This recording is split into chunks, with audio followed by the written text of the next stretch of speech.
What is the greatest anime of all time? I'm sure every one of you watching this has an answer, and it may even be a pretty good one. But there will never be a truly definitive one because it ultimately depends on what the person doing the answering values most. Great characters, a tight plot, strong sakuga, cool fights, memorable music, how tasty the food looks, is Norio Wakamoto in it? Depending on your criteria, you can make a valid case for anything from Akira to Zatch Bell. And while a select few anime obviously have more valid claims than others, those still number in the dozens with each new year, each advancement in animation technique and technology bringing with it the potential for a new top contender. A lot of folks would say it's Frieren, and you can make a pretty compelling case for that, even though the show is barely 2 years old. On the other hand, though, if you ask what's the most important anime, you might not even need that other hand to count all the valid candidates, none of which came out in the last year, the last decade, or shit, even this millennium. Of course, there is one especially obvious answer, and obvious for very good reason. Tetsuwan Atom.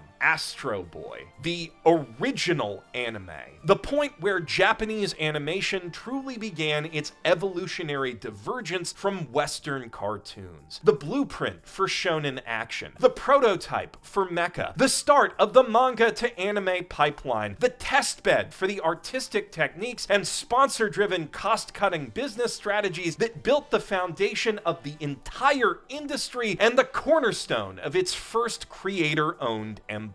Every other anime lives in the mighty Atom's shadow, and so any other real contender must, by necessity, be a work so singular that the light casting that shadow bends around it. A flashpoint between anime as it was then and anime as it is now. Something like Dragon Ball or Sailor Moon, which codified an entire genre, brought anime to a wider audience than it had ever reached before, and in so doing created aesthetic signifiers that still define what anime is in the global public consciousness to this day. Though I'd argue that both are much better candidates for most important manga, and even then, not the strongest by any stretch. CBR would argue, in a list that happens to include both of those titles, by the way, that Cowboy Bebop deserves the crown, because its run on Adult Swim made a lot of Americans think anime is pretty cool. And that's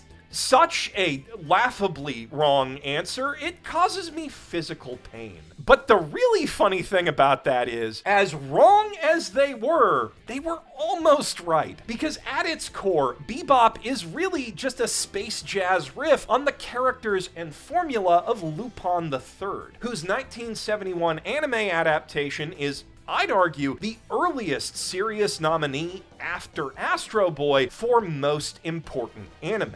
Its raunchy adult content paved the way for Japanese audiences to see anime as more than just cartoons for kids, which it very much was throughout the 60s, and it gave one of the medium's most influential visionaries, Hayao Miyazaki, his first ever directing role. Though even if Lupin did pave the way for it, you can make a very strong argument that anime didn't really start growing up until 1974's Space Battleship Yamato, a TV original space opera with a complex, fully serialized storyline whose sweeping scope was only made possible by the boundless creative potential of animation. Anime had been balancing serialized storytelling with episodic accessibility as far back as Astro Boy, but Yamato expected viewers to commit and watch every episode in order just to understand it, making it one of the earliest truly modern examples of the kind of storytelling people come to anime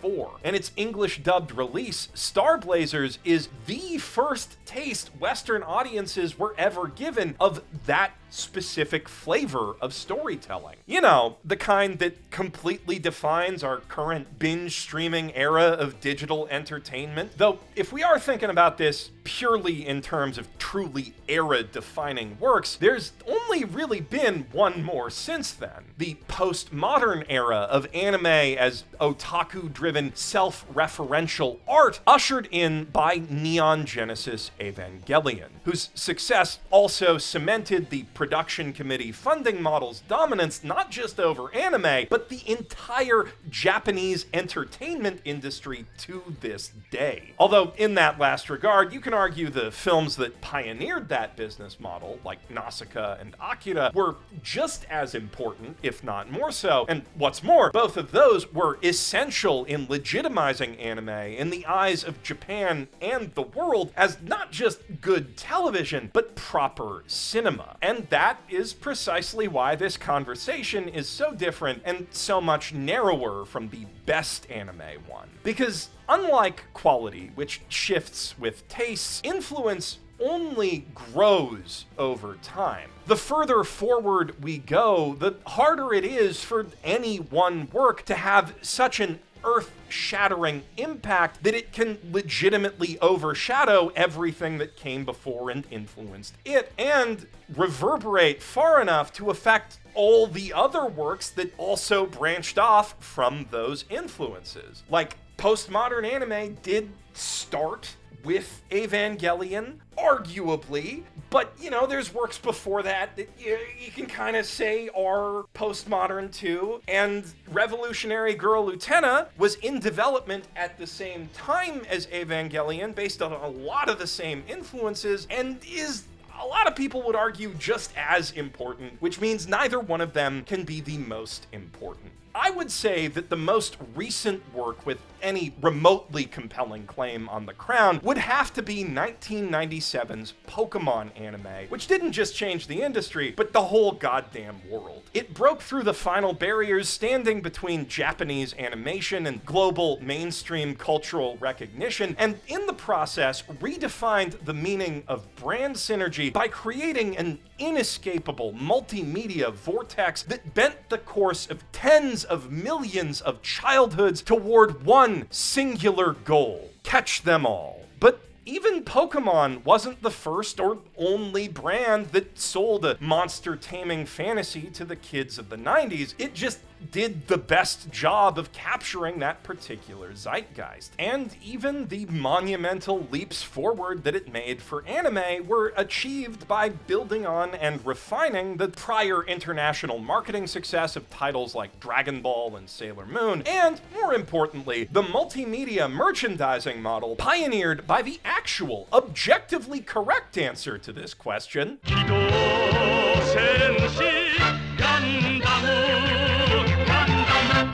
Before we talk more about that answer, though, we gotta talk about today's sponsor, the Crunchyroll Anime Awards, where voting is currently open for you to help decide the best anime from last year. From Don Meshi to Don, Kaiju number 8 to Apothecary Diaries, Solo Leveling to Frieren, 2024 was packed with impressive animation, acting, fight scenes, and stories, but only one can stand at the top of each category, and it's up to us to decide which. All you gotta do is click the link in the doobly-doo, then log in with your phone number or email and vote for the anime you think are most deserving in each category. Then you can log in again tomorrow, the day after that, and every other day until April 14th to cast yet more ballots. Your answers will be saved to your login info, so after you vote the first time, you can do it again with just one click. But of course, the fight doesn't stop with your vote. You've got to shout out your faves from the rooftops to encourage your fellow fans to join in. And Crunchyroll's making that easy too, by letting you download your own personalized ballot card to showcase your picks on your social platform of choice, using these handles and hashtag Anime Awards. Oh, look, here's my ballot with all of my choices, just as an example, you understand. I'm not trying to influence your vote by showing you all of the cool and good votes that I just put in. I'm not allowed to do that. You gotta choose for yourself. So get choosing and fight for your faves at the link in the doobly-doo. Yoshiyuki Tomino has been part of the TV anime industry since almost the very beginning, joining up with Osamu Tezuka's Mushi Productions as a PA way back in 1964, barely a year after the debut of Astro Boy. He must have really impressed the upper brass too, because within a few years they had him working as a writer and episode director, and by the early 70s, following the creative exodus from Mushi that led to the founding of Sunrise and other studios, he found himself directing entire series. One of those was 1975's Raiden the Brave, a fairly conventional for the time tale of a plucky Japanese kid using an ancient magical super robot, in this case the ancient guardian of the lost continent of Mu, to protect the world from giant monsters and other giant stuff, notable for its, at the time, brand new toy-selling gimmick of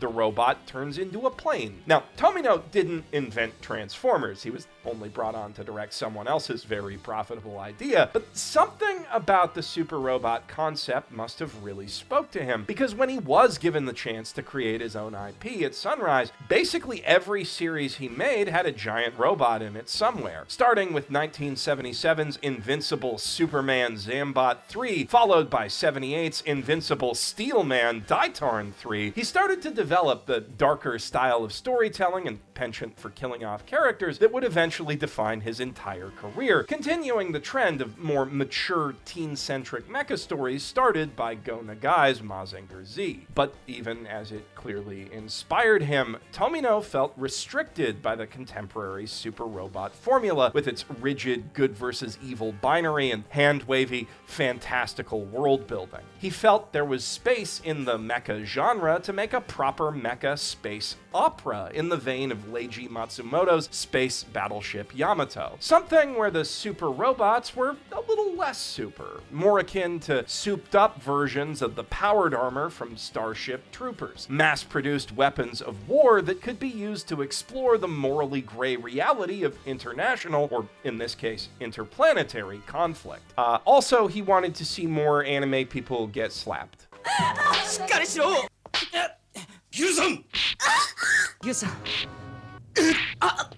In 1979, he and mech design collaborator Kunio Okawara got the chance to tell their gritty war story, though compromises almost immediately had to be made to get their sponsor, Clover Toys, on board, making the mecha more colorful, shiny, and all-around kid-friendly than the gunmetal gray killing machines that they originally envisioned. But Tomino gritted his teeth through these indignities, confident that his vision of a bold anti-war epic would resonate with the broader public in Japan. And as we all know, when Mobile Suit Gundam finally hit the air in April of that year, it was a massive and immediate flop. It did have its fans, a handful of teens plus a whole load of housewives drawn to its soap opera-esque drama, the same demographic that kept Star Trek alive during its lean early years in the States, funny enough. And their votes did help it win the first ever Animage magazine Anime Grand Prix, but ratings were sluggish, and those more mature viewers weren't exactly keen to buy cheap children's action figures, so Clover pulled the plug 3/4 of the way through a planned 52-episode run, leaving Tomino with just a month to hastily wrap up his epic story. And that might have been that for Gundam and the entire super robot genre, had Sunrise not secured a last-minute licensing deal with Bandai Toys, who thought the customers for their already successful line of military model kits might be a little more keen to buy what Tomino was selling. And hey,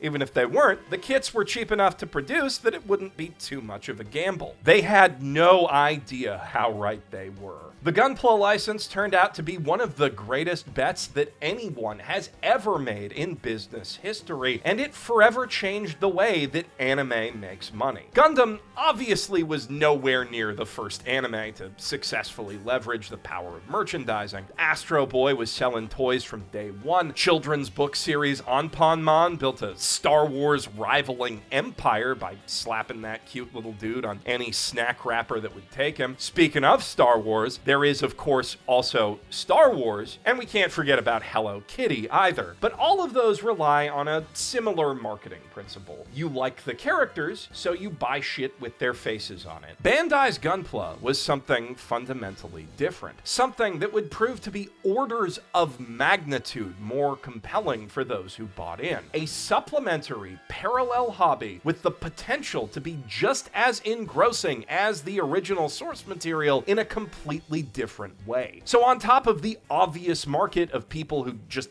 like anime in general and Gundam specifically, Gunpla was able to reach people who simply like building model kits. And more importantly, it was able to convert the former into the latter and vice versa, creating a self-reinforcing fandom feedback loop. Over the years, this principle has allowed Gundam to rise up between Batman and Spider-Man as the 13th most profitable media franchise on Earth. And it's the same principle that would one day make the likes of Yu-Gi-Oh! And Pokemon their billions and billions of yen. You play the card game because you watch the anime, because you like the video game, because you play the card game. And also maybe you get some breakfast cereal and stationery along the way. As Gundam went into reruns and more teens and young adults discovered it, Gunpla kits started flying off the shelves, and enthusiasm for the kits themselves rose to such a fever pitch that by the time Sunrise got around to compiling the first third of Gundam into a theatrical movie, the same business strategy that saved Yamato from obscurity way back in 1977, the premiere drew a crowd 15,000 strong, so large and rowdy, the police were nearly called in. Years later, the newspaper Asahi Shimbun would dub February 22nd, 1981, the day anime changed, and at the very least, anime fandom would never be the same. There's a reason Japan's second big anime fan magazine, New Type, is named for the protagonists of Gundam. But now we're getting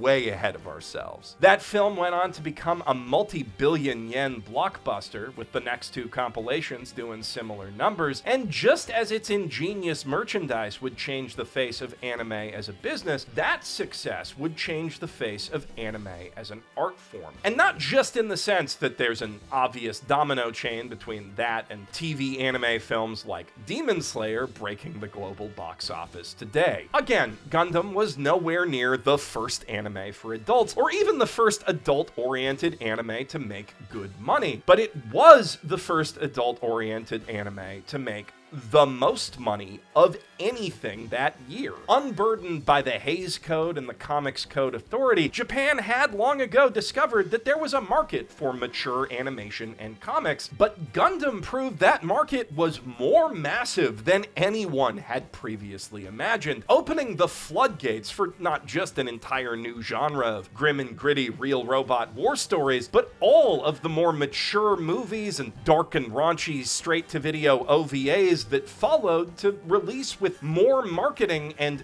bigger budgets behind them. The modern anime landscape would look very different if not for Gundam, and that's also true in a more literal sense. Because instead of filling a big-ass swimming pool with all them Gunpla yens and diving into it like some kind of cartoon duck, Sunrise reinvested that money in, among other things, paint, doubling the amount of colors they had to work with for their next show, Zeta Gundam, and allowing TV anime to go from looking like this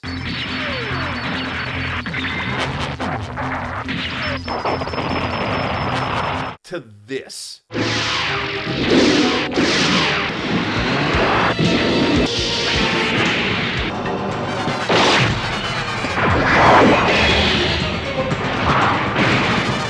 Cinematic use of light and shadow, more deliberate, luxuriant visual world building, robot paint jobs that don't scream "artillery goes here" from across the battlefield, and at least twice as many slaps.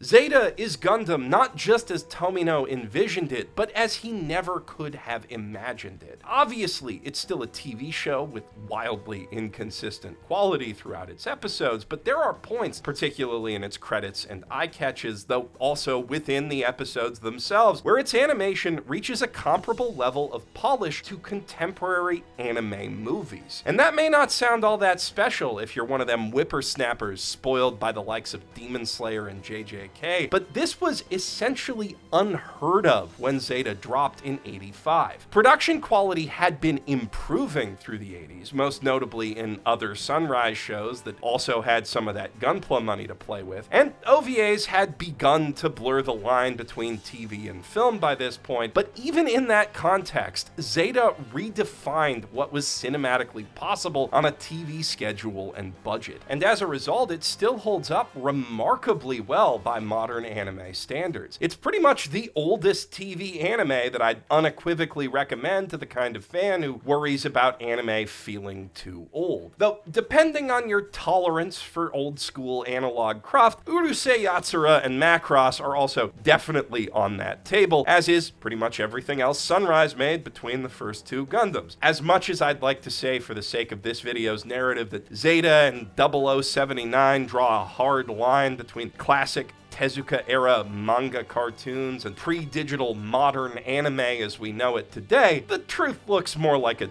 decade-spanning gradient. But of course, I'm not here to convince you to watch any of those shows, or Zeta, yet. Gundam 0079 is vitally important to understanding the artistic and commercial evolution of anime, and it's the cornerstone of the Universal Century, one of the greatest shared universes in all of fiction, a gateway to fully enjoying the lavish productions and intricate war stories of not just Zeta, but Thunderbolt, 8th MS Team, Unicorn, and many more. Not to mention all the ways that alt-universe Gundam series like Iron-Blooded Orphans and Witch from Mercury build on and pay homage to the tropes and archetypes codified in this original text. Every Gundam series is better when you have seen the original, as are a lot of other anime. And if you know anything about the gods of interreferential postmodern otaku anime who founded Studio Kara, and especially Fooly Cooly director Kazuya Tsurumaki, then I probably don't have to tell you that his new Gundam anime, G-Quacks, which drops in like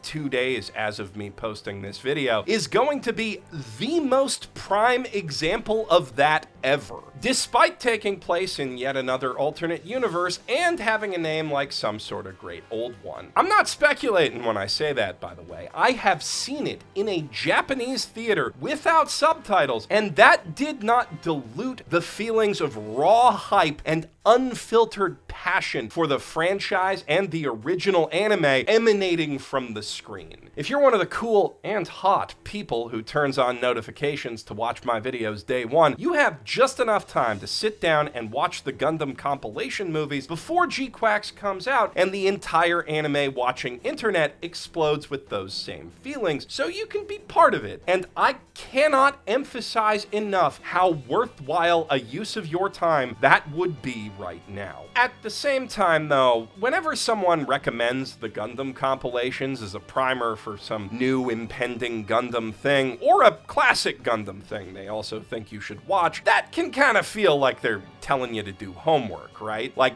oh, here's this old, crusty piece of required reading that lets you watch other awesome stuff. Don't worry though, we got the Cliff's Notes version, just 7 hours with some spruced up animation, then you can get to the really good stuff. And I don't want to give you that impression, because Gundam 0079 is the really good stuff. Some of the best stuff ever put on Japanese television, in fact, particularly in terms of music and sound design, which still remain iconic to this day. Not to mention storyboarding, which isn't quite the best of its era, but still makes it shockingly easy to get immersed in Gundam's world and the viewpoints of its characters, even when you can practically see the production being held together with hope and scotch tape. It's impressively, effortlessly watchable TV, and not just for its vintage. And while there is some better stuff animation-wise in the compilation movies that also makes them worth watching separately, it is absolutely at its best in its original original full-length form, which lets you really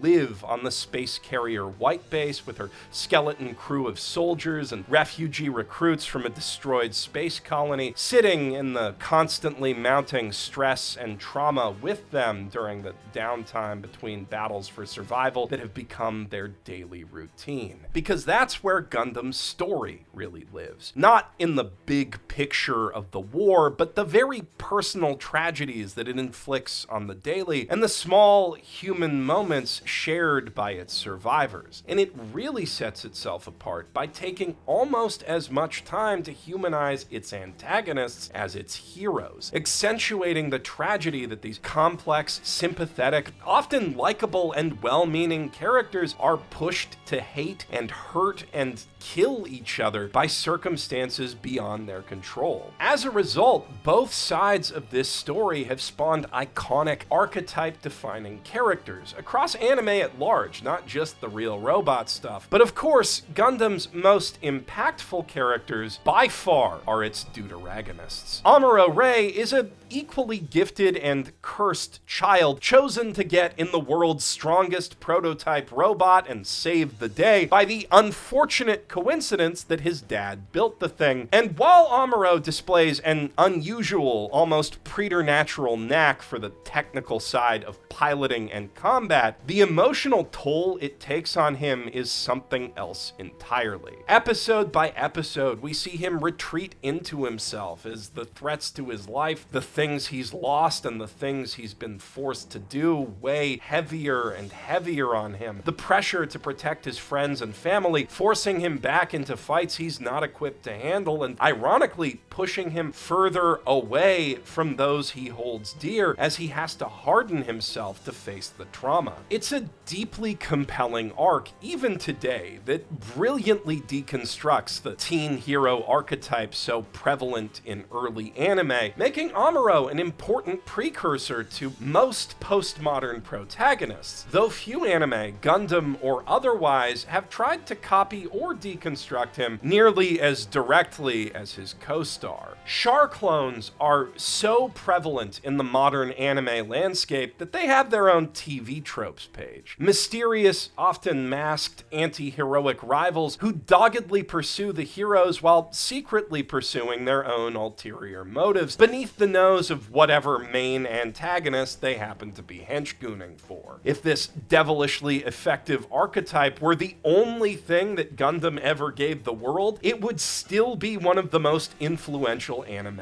ever. And yet, for all the times he's been imitated, the original has almost never been matched. Char Aznable, the Red Comet, lives rent-free in the head of anyone who watches this show, as surely as he does in the heads of his enemies, through his unmatched screen presence and the rich, multi-layered character that underpins it. Terrifyingly competent and almost unshakably driven, with an Achilles heel of an ego that derails his schemes more often than he'd admit, yet never enough to completely upend them. He's a spanner in the gears of the war machine that makes the show's central conflict organically unpredictable, maximizing tension and drama down to the last nail-biting minute and beyond into every sequel. A perfect character, perfectly suited to Gundam's groundbreaking plot. The one-year war between Earth and its colonies is still one of the most believably messy and morally complex geopolitical, or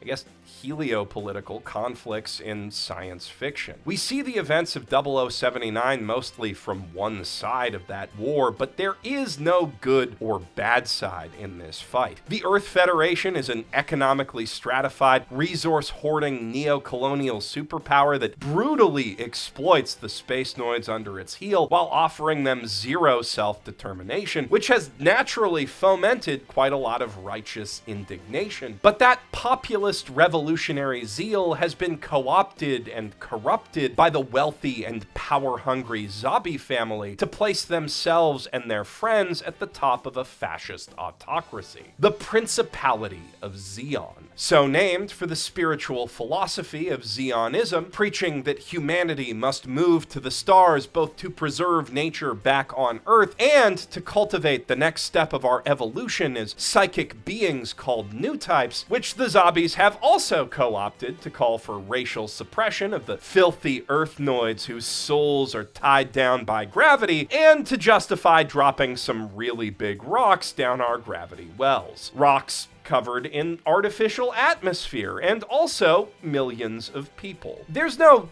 good side in Gundam, but one side definitely commits more and bigger atrocities, at least more overt atrocities. And one thing you definitely miss out on watching the movies over the show is seeing every episode kick off with Zeon dropping an entire space colony on Australia, as the narrator matter-of-factly explains that half the population of the solar system has been wiped out in the last month. A statistic so massive the viewer can scarcely comprehend it, but Gundam doesn't really expect us to. We see this war almost entirely from the perspective of boots on the ground, the pawns being moved around a board so large they can scarcely perceive their own square, traded and sacrificed by leaders they'll never meet, with no regard for the value of their individual humanity. Though Kill 'Em All Tomino ensures that we feel every last on-screen loss. The Zabi's cult of personality looms large over this whole great, stupid tragedy, making them the more obvious villains in each of those characters' stories. But the cold, impersonal touch of the Federation brass, who treat their own people, including our heroes, as interchangeably disposable, is in some ways even more chilling. Gundam's plot is designed to make us ponder the human cost of war and how those who reap the dividends are so rarely the ones who pay it, in a way that resonates even today. At a time when animation and television were seen as lesser than live-action movies, Tomino saw a canvas for worlds and stories too expansive for theaters and too fantastical to film. A megaphone through which important messages could reach the masses like never before. His work pushed both mediums to new heights, opened the door to new audiences, inadvertently changed the trajectory of multiple entire industries, and laid the groundwork for the modern multimedia marketing landscape for good and for ill. In about a week, I'm going to recommend a whole bunch of seasonal anime, and none of them will be as worth your time as OG Gundam, except for maybe the Gundam one, or the Shinichiro Watanabe one. It's actually shaping up to be a pretty darn good season, so stay tuned. But don't let the constant flood of new anime keep you from this all-time classic any longer. And if you'd like to see me cover more stuff outside the current seasonal landscape, please leave a like and a comment to help make this video a hit. Also, of course, don't forget to go vote for the anime awards, lest something you like not win an award. We can't have that, can we? I'm Geoff Thew, not a new type, just very passionate about my special interests.